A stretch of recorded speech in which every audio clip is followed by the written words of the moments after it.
Good morning, everyone, and welcome to Sierra Foothills Unitarian Universalist Sunday morning service.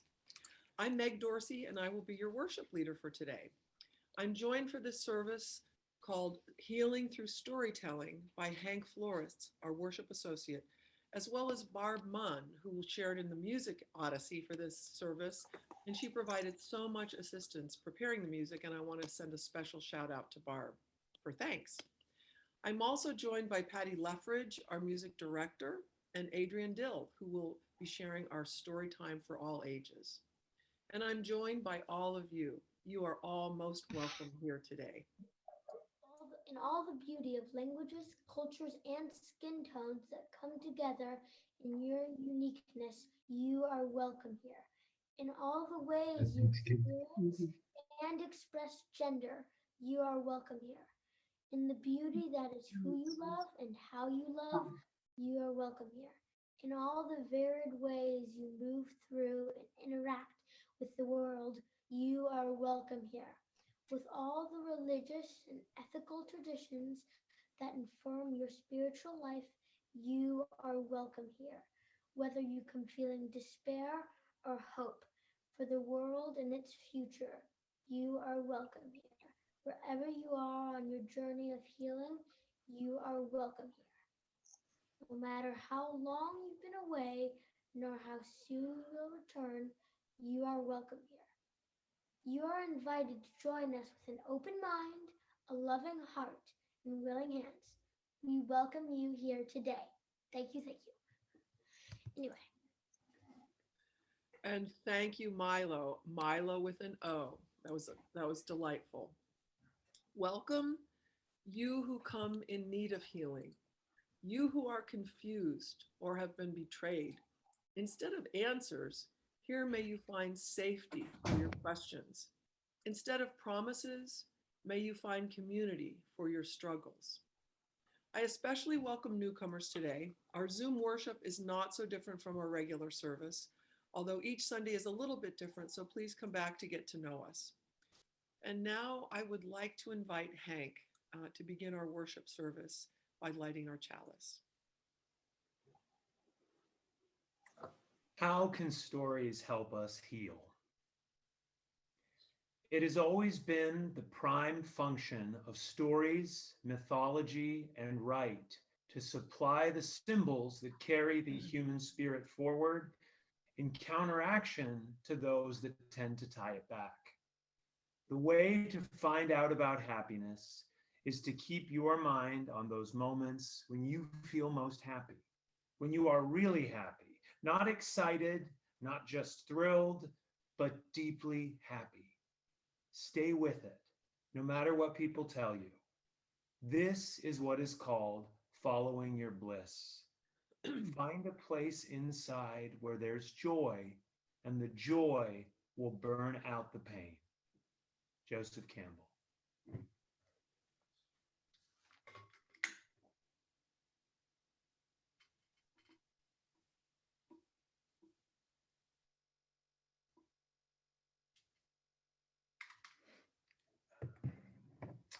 Please now join us in singing hymn number 349.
Everyone.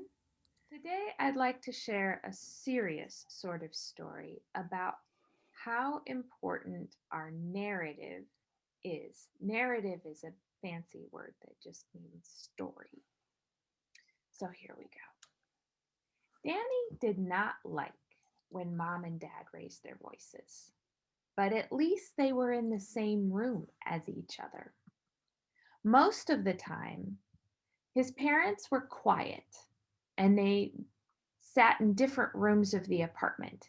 Danny could tell that they were upset because they were so distracted. He stayed in his own room sometimes, but mostly he wanted his parents to be with him. So he'd follow them around the apartment until they looked up and asked him what he was doing. And then they'd tell him to go get his building kit or do a chore around the house. They were both so much alike, mom and dad, and he failed them both. Danny knew it was his fault that his mom and dad weren't getting along. He knew that if he were a better kid, they'd pay more attention to him. Have you ever had a thought like that? Danny had these thoughts every day. And you know, even his attempts to get his parents in the same room usually ended with an argument. So Danny was pretty sure he wasn't very good at making friends either. He was afraid that his friends at school might find out, so he stayed away from them too. It started with him not inviting people over to the apartment because his parents were upset. Makes sense, right? And now that he knew it was his fault, he just didn't want his friends to find out that he was such a bad kid. So now Danny and mom and dad were all the same. They stayed in different rooms of the house, except when they had to be together. And then they were quiet, and sometimes they yelled, especially about what to do with Danny and school and activities and what he ate for dinner. Danny's mom and dad started looking at each other, though, one day when the other one wasn't looking. Have you ever seen people do that when they look at someone and then as soon as the other person turns around, they look away? Danny saw it happen once and then again, and it started happening more and more. He hoped that maybe his efforts were paying off and his parents would stop being so upset, but it turned out that something different was happening. One day, Danny was eating dinner and mom was there and dad walked in. Dad took a deep breath. Mom looked at him questioningly, and then his dad started talking. He said, Danny, as you know, your mom and I have not been getting along very well lately. So we're going to try something new. I'm going to move into the apartment across the hall and we're going to spend time together sometimes. And you can spend time over here sometimes. And you can come and go whenever you want. You just have to let your mom and I know where you are. Does that make sense? And it did sort of make sense. So Danny nodded. That night he cried because he felt that he had totally failed as a kid and now his family was broken forever. He felt so bad. Even though he was trying to cry quietly into his pillow, his mother heard him because she came into his room and she held him for a long time. And she said, I'm sorry this is so hard. Danny just nodded. The next day, Danny and his mom and his dad went to see a family therapist called Dr. Annie. They said that they had talked to Dr. Annie before and that she was helping them. Danny didn't think there was any helping going on, and he did not want to talk to Dr. Annie, so he was really quiet. She was certainly going to tell him that he needed to go to foster care because he was such a bad kid, and that's why his parents didn't love him anymore. Right? That's all that made sense. But Dr. Annie was really friendly, and it was really hard not to like her and answer her questions. She explained that his family needed some fresh air, some changes. It's nobody's fault, she said. Danny must have looked at her very skeptically because she said, You don't believe me, Danny? Danny was very uncomfortable and said, Well, that's what Mom says when I spill the milk. She says it's nobody's fault? Danny nodded. But you know you spilled the milk. Danny nodded. "Oh," replied Dr. Annie, "so you think this is your fault?" Danny nodded again. His parents gasped with shock. He was sure Dr. Annie would recommend foster care now, but instead, surprisingly, she smiled kindly. "No, Danny, this is not your fault. Let me tell you a story, a new story for your family." So Dr. Annie started talking, and soon Mom and Dad and Danny were adding details. Here is their family story. Once upon a time, Mom and Dad met each other in a beautiful city. They walked in the park and they went to concerts together. They both worked in the same office and they saw each other all the time. They decided to become a family together, to get married and have a child. And they were so excited when Danny was born. He's been their pride and joy ever since. But as the years went by, Mom and Dad grew a little differently. They moved to different offices. Dad started a new career. Mom liked to spend a lot of time in the gym. Dad liked loud music and started bringing his work home with him. They were getting on each other's nerves a lot, but still sharing a small apartment with each other. They were kind of mad at themselves, and they were mad at each other, and they were upset because they wanted Danny to have the best parents ever. Dr. Annie helped them figure out what they wanted, and then they worked together to make some adjustments to their living arrangements. Now they would each have an apartment of their own, and Danny would get 2 houses. Not every kid has a stash of snacks in 2 kitchens. Dad would use the extra bedroom for his office so Danny could watch TV and play loudly in the living room while he was working. Mom could come and go to the gym whenever she wanted, and Danny could keep his own bedroom and have 2 happy parents. "And with this new arrangement," said Dr. Annie, "your mom and dad can love each other like best friends once again, even though it looks a little different than it did before." When Danny and his parents left the office, Danny felt so relieved and happy. He understood what was going on now, and he could clearly see that his parents loved him 100%. They were all growing and changing the way that people do, and this is the new way that they would grow and change together. Dr. Annie's story made everything better. Do you have a family story that you tell? Is it up to date? I really hope that during this holiday season here, we can all get together with our families and our loved ones and figure out what our family story is and retell it, especially if we haven't done that in a while.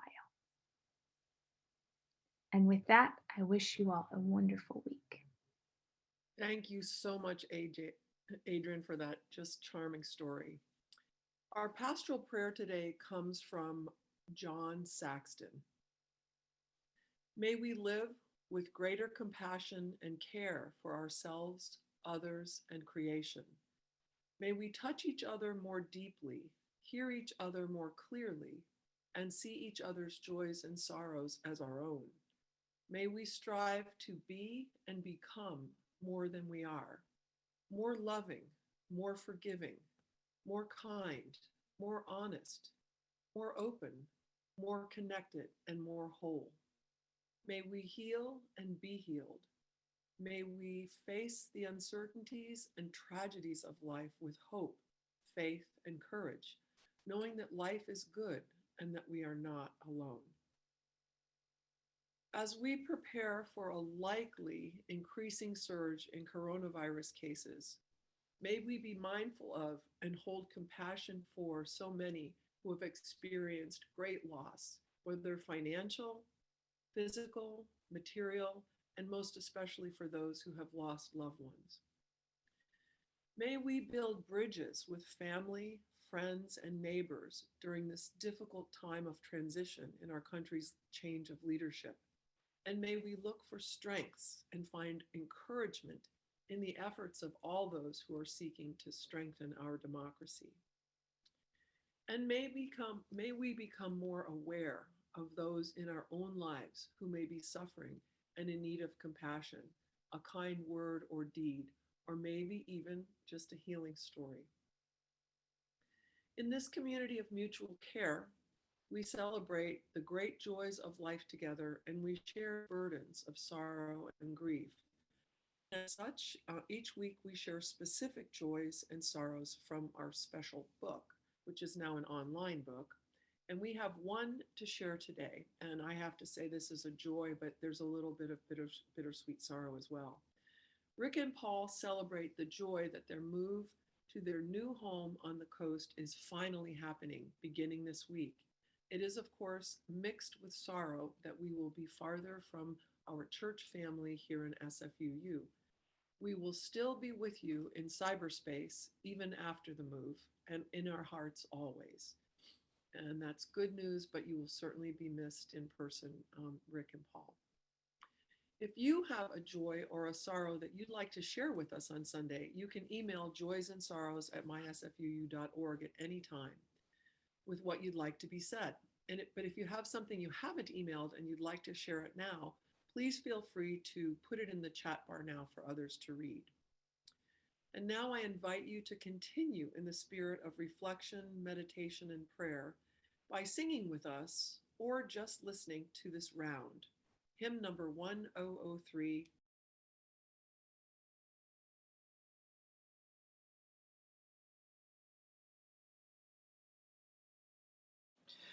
Where do we come from? Who are we? Where are we going? Where do we come from? Mystery, mystery, life is a riddle and a mystery. Where do we come from? Who are we? Where are we going? Where do we come from? Who are we? Where are we going? Where do we come from? Mystery. Who are we? Where Where are we go? going? Mystery, Where mystery, do life we is a riddle and a mystery. going? Where do we come from? Mystery, Who are we? life is a Where riddle are and a we mystery. going? Where do we come from? Mystery. Who are we? Life is a Where riddle are and a we mystery. going? Where do we come from? Mystery, Who are we? life is a Where riddle are and a we mystery. going? Where do we come from? Who are we? Life is a Where are riddle and a we mystery. going? Where do we come Where from? do Who are we? we Where are come we from? going? Mystery, Where mystery, do life we is a riddle and a come mystery. from? Mystery, mystery, life is a riddle and a mystery. Life is a riddle and a mystery. We tell ourselves stories in order to live. We interpret what we see, select the most workable of the multiple choices. We live entirely by the imposition of a narrative line upon disparate images, by the ideas with which we have learned to freeze the shifting phantasmagoria which is our actual experience. Joan Didion. Like most members of our congregation, I awoke on Thursday, October 29th, 2016, with a pit in my stomach. The disparate images of the months surrounding this chapter in our collective lives will be examined and mined for life lessons for many years to come. I'll spare us all the trauma relitigating the events leading up to that fateful November day. However, the fall of 2016 had many more stories to tell. The slight emotional advantage that I had going into this life-altering week for the world was that my job, my hard-won career bliss, was going pretty great. I was starting my second year as drama teacher at Lincoln High School and had, the night before, had a fantastic dress rehearsal for our fall production of 12 Angry Men. Well, the demographics represented in the cast for this play were as diverse as can be expected in a town like Lincoln. Rainbow flags, MAGA hats, Bernie bumper stickers on water bottles, and other disparate political swag could be found strewn across the theater at any of that production's rehearsals.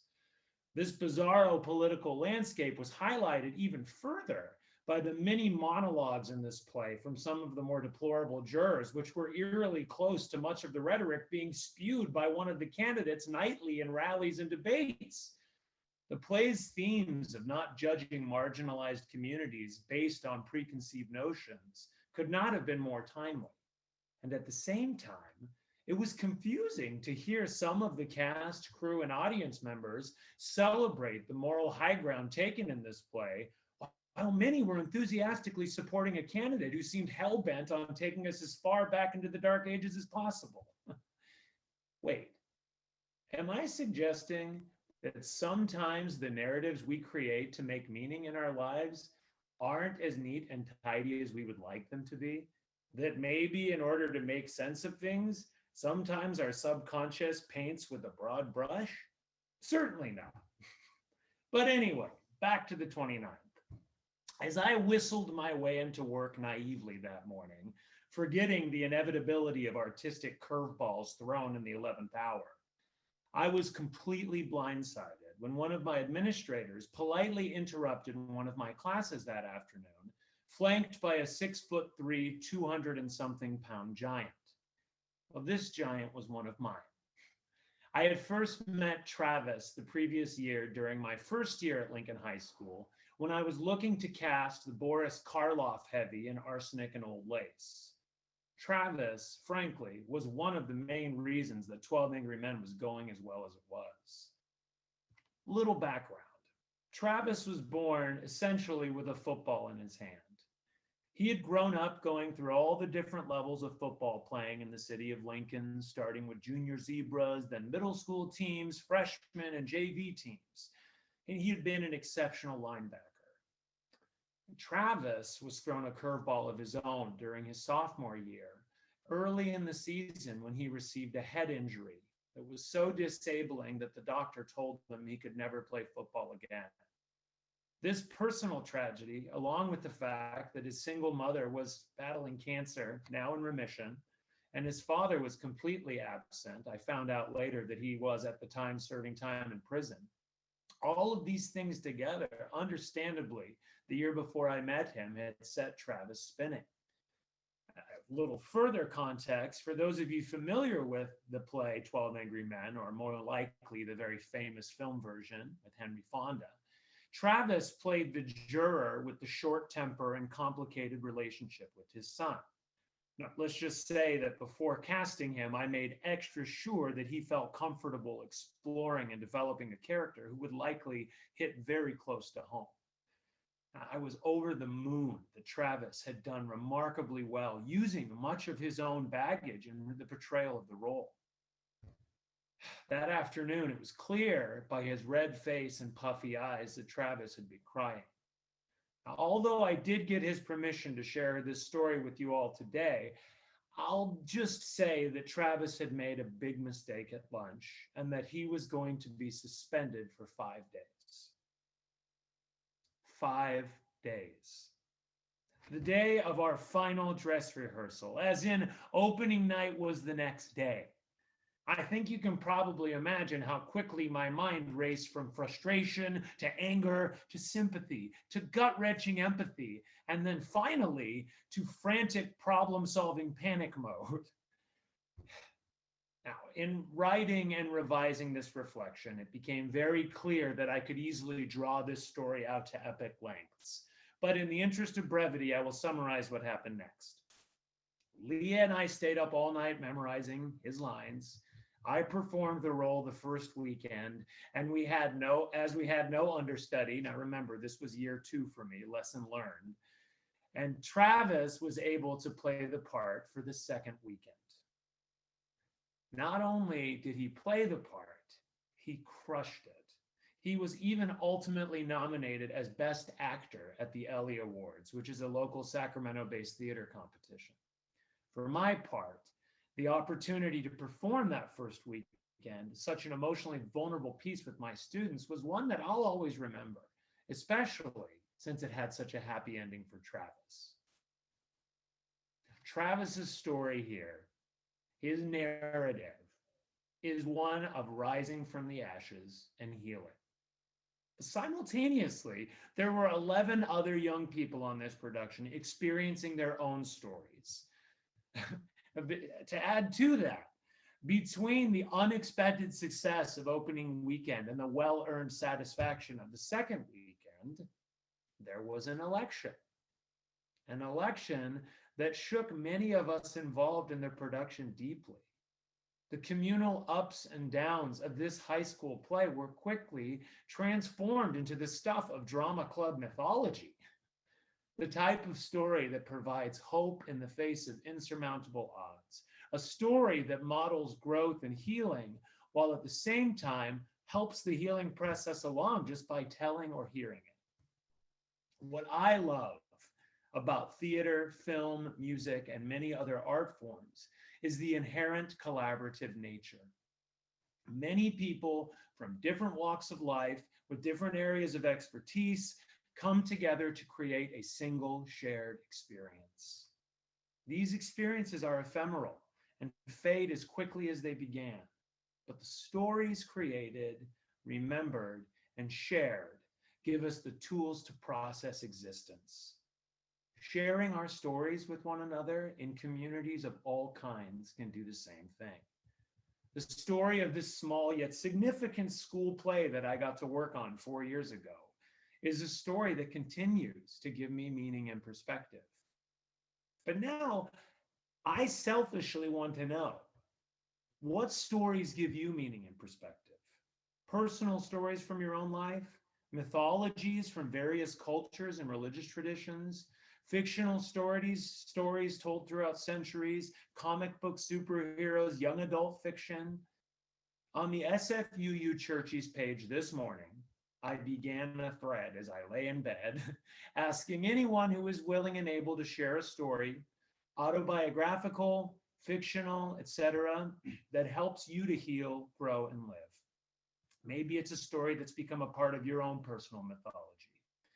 My hope and belief is that the inspiration and meaning that we glean from these shared stories will be thoughtfully enjoyed and perhaps even shared again and again.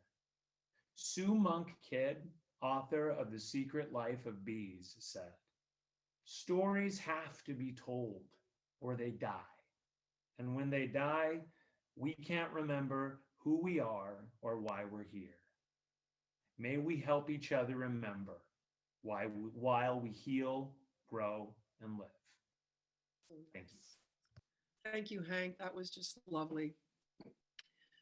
Hank and I have chosen a song for our offering today that will most likely be very familiar to many.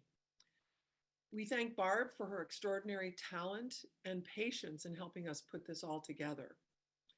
It is a ballad or a story set to a song about a soldier who is asking his beloved to have faith and courage that he will return. Another anti-war story is woven in. There are also references to healing herbs, which is why we chose this. Did you know that parsley promotes digestive well-being and removes bitter emotions? Or that sage heals wounds and promotes strength and wisdom? Rosemary is associated with love and fidelity, and thyme heals infections and promotes courage. Generosity is a spiritual practice of this congregation. When we offer our time, our talents, and our treasure, we deepen our engagement and become part of building the beloved community together. As part of our ethic of generosity, we also split our collection plate with a local community organization aligned with our values. This month, the Share the Plate recipient is Sierra Streams Institute, a local scientific community dedicated to environmental conservation and land and water stewardship. Its mission is to link water, science, and people for the benefit of human and environmental health.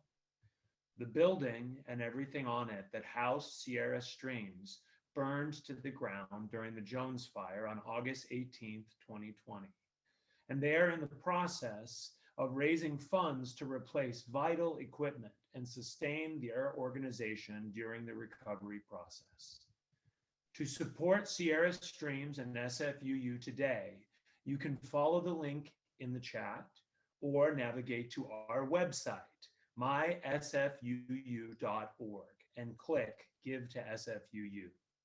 Here you can donate to SFUU at any time for our Share the Plate program, or you can directly donate to SFUU to pay your pledge. You can also download the app Give Plus Mobile, where all you have to do is to create an account, put in our zip code, and select SFUU to give. Instructions and links are at the bottom of the page at mysfuu.org. As always, you may mail donations and pledges directly to the church at our 190 Finley Street address. If this is your first time visiting us, please know that you are our guest and there is no expectation that you contribute.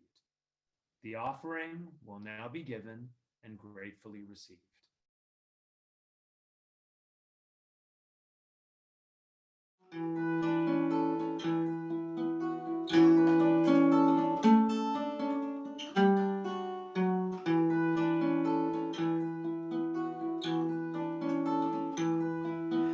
Are you going to Scarborough Fair? Parsley, sage, rosemary, and thyme. Remember me to one who lives there. She once was a true love of mine. Tell her to make me a cambric shirt. Parsley, sage, rosemary, and thyme.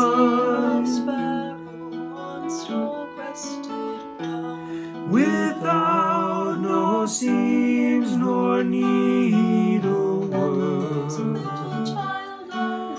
then she'll be a true love of mine. Tell her to find me an acre of land. Parsley, sage, rosemary, and thyme.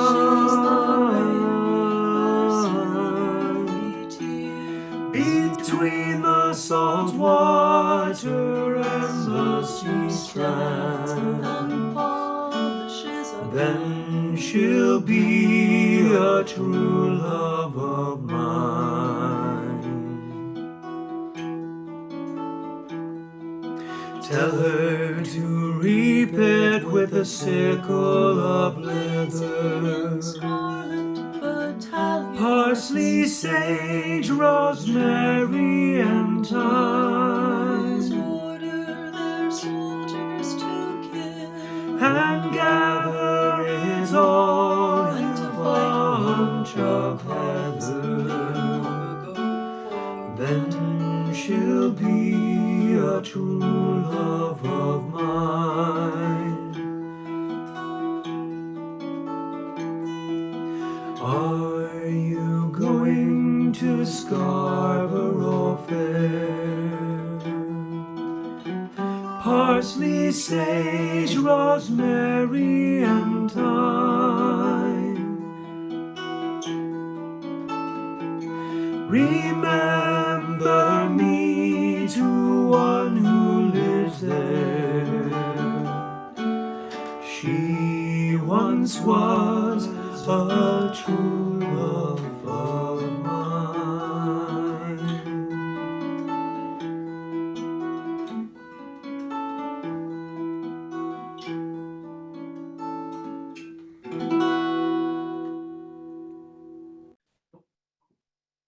My son has grown up to be a kind and gentle man, but when he was about 2 years old, he developed a bewildering and upsetting habit of whacking kids on the head for no reason.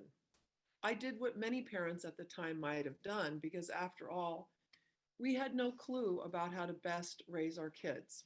So I said, no, don't do that. I said no again, a bit louder. I put him in the timeout chair. These limited interventions helped not at all. At the time, I had a bunch of finger puppets that we all played with.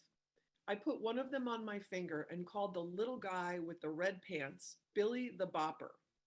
I told a riveting story about how Billy the Bopper kept bopping kids on the head, and eventually he had no friends and he was sad and lonely. I really milked it. I saw the wheels turning and I saw a flash of insight registering in my toddler, and he stopped whacking kids on the head. A story had done what my limited parenting skills could not do. In our service today, we are exploring the ways in which stories can heal. Stories we hear, stories we tell, and stories we collectively share as a community and as a culture. Jonathan Gottschall, the author of The Storytelling Animals, How Stories Make Us Human, says, "We are as a species addicted to story. Even when the body goes to sleep at night, the mind stays up all night telling itself stories." People really are hardwired to listen to stories. Stories are the way human knowledge was passed down before the written word. It's the natural evolutionary way that our brains learn and process information. Stories show us how to bear the unbearable, approach the unapproachable, and conceive the inconceivable. Stories provide meaning, texture, and layers upon layers of truth.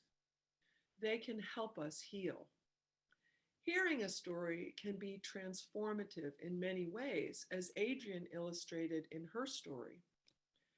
Here is a story within a story. It's my story, but even more, it's my mother's story.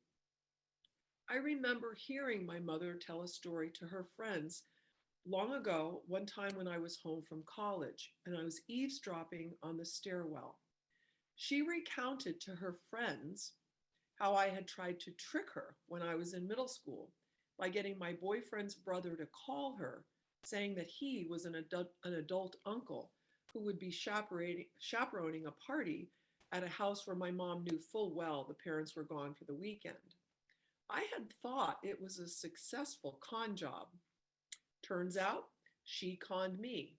In that moment, listening to my mother laughing and sharing her stories with her friends, I realized that I had been a pretty unscrupulous and sneaky adolescent, and that she had been a pretty cool lady. I had never seen her this way before. The act of telling your story can also be healing and transformative. In my job as a public health nurse, I've had many opportunities to work with families who have had experiences with disease and sometimes even death from vaccine-preventable diseases. People choose to share their stories on a video platform called Shot by Shot. I would like to share a clip with you now called Scarlet Story, and you should grab a hanky.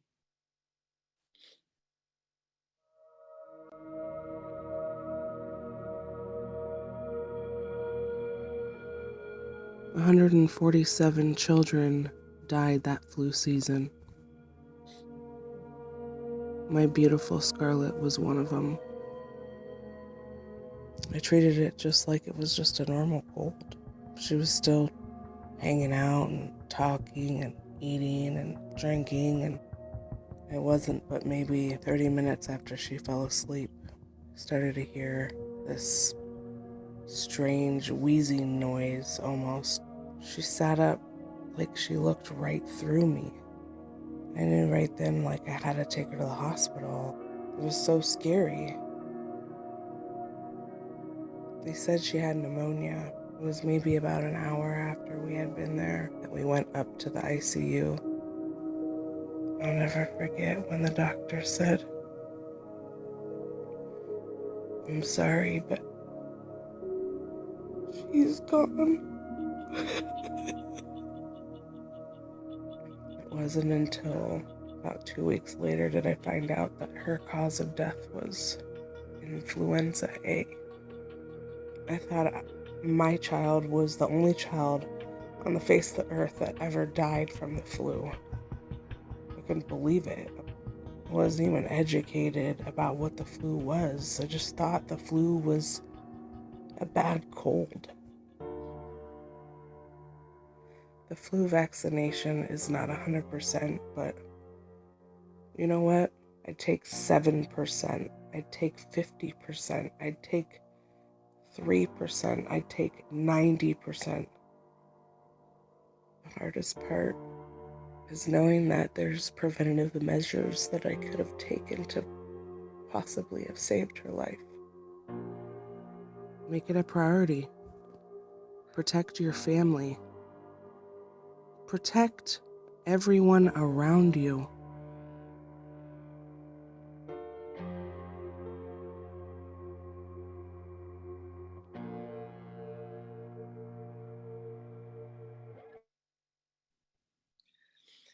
So that was not intended to be a shameless plug for flu vaccine. And I share this with you not to encourage you to get your flu shot, though I hope you will do so. I share this to convey how healing it was for Scarlet's mom, Rebecca, to tell her story, to work with the Shot by Shot team to produce this clip. This clip has been viewed over 100,000 times, and it has comforted many other families with their own loss, while fostering meaningful connections for Scarlet's family. Today, Rebecca speaks publicly with the compassion and confidence of someone who, while living with unbearable loss, has done a great deal of healing. Whew. All right.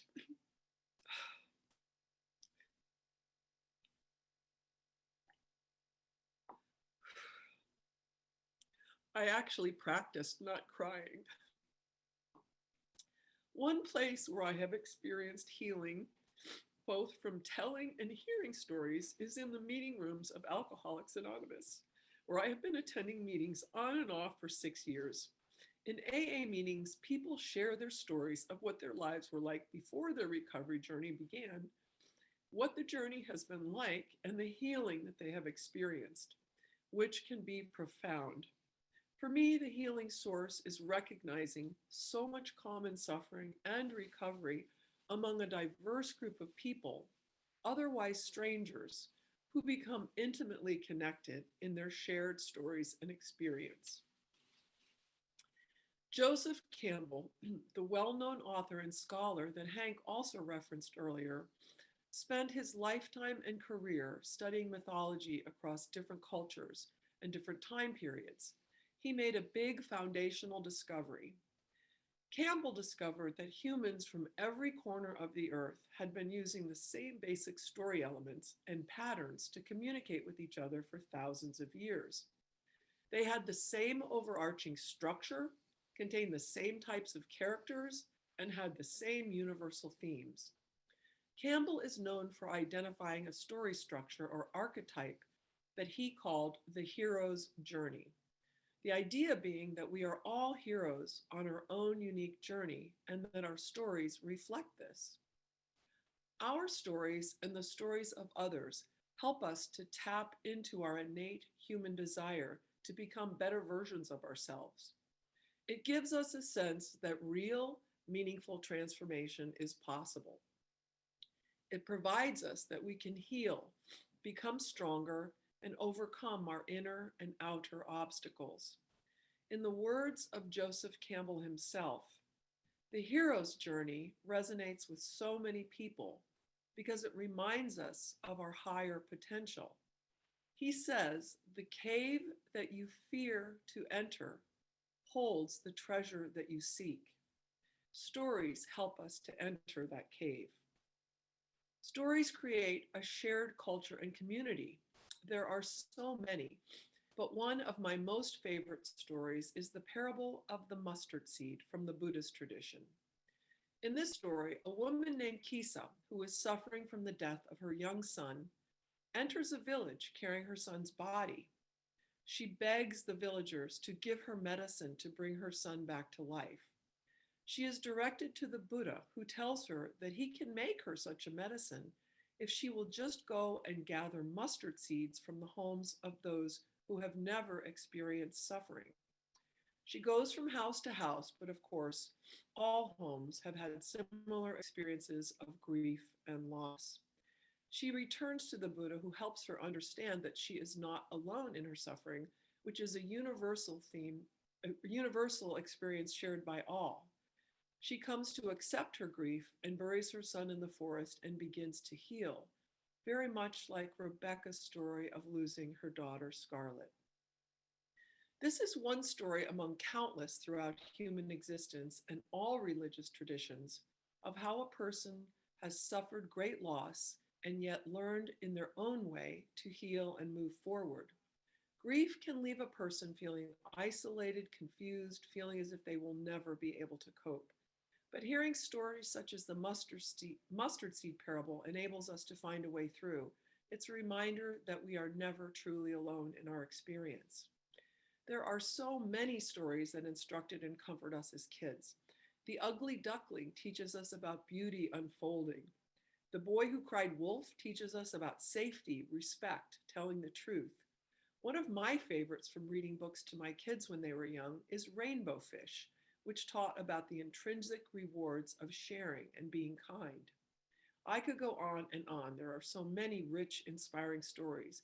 We are all truly shaped and comforted by stories throughout our lives.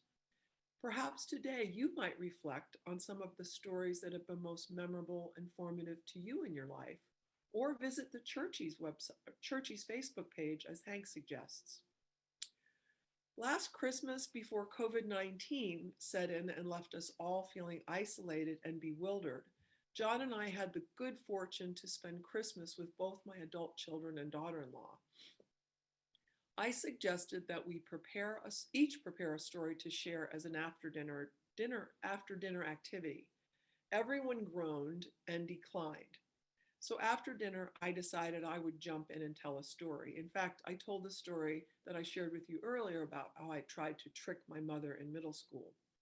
Then one by one, everyone dared to step into the storytelling space. I wish I could say that I remember each story. I can't, but I do remember feeling very close, more well-known and loved. So I hope that you have been moved, maybe inspired by this service on the healing power of stories. Here is your call to action, my beloved community members. Ask those in your life to share a story. What was a favorite childhood memory? What do you remember about your teenage years? How did you two meet? Whatever, just ask and then listen deeply. And don't be afraid to tell your story. We are all precious and we all have so much to share.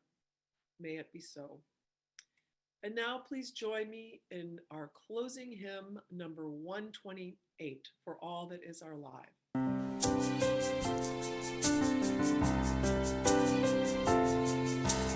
all that is alive, we sing our thanks and praise. For all life is a gift, which we are called to use to build the common and make our own days glad.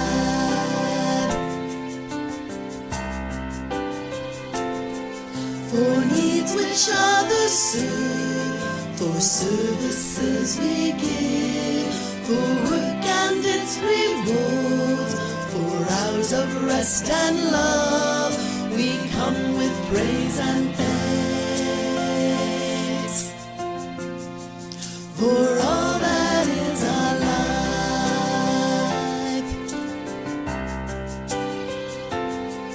for sorrow we must bear, for failures, pain and loss, for each new thing we learn, for fearful hours that pass, we come with praise and thanks.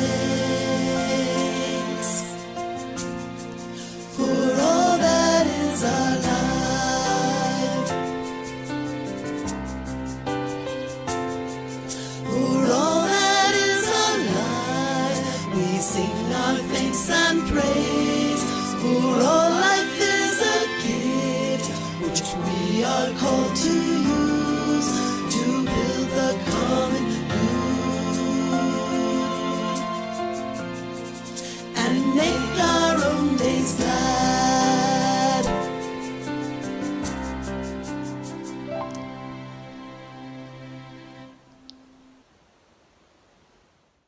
benediction today comes from Angela Herrera. Don't leave your broken heart at the door. Bring it to the altar of life. Don't leave your anger behind. It has high standards, and the world needs vision. Bring them with you, and your joy, and your passion. Bring your loving, and your courage, and your conviction. Bring your need for healing, and your powers to heal. There is work to do, and you have all that you need to do it right here in this room. And now, as we extinguish our chalices, I'm going to ask Vicki to try something a little different. I'm going to ask Vicki to unmute everyone while we say our closing words. And sure, it'll be a mashup, but let's give it a try. As we go As we go Forth, forth, may we carry the flame of peace, and love, love until we meet again. again. Blessed be. Blessed be.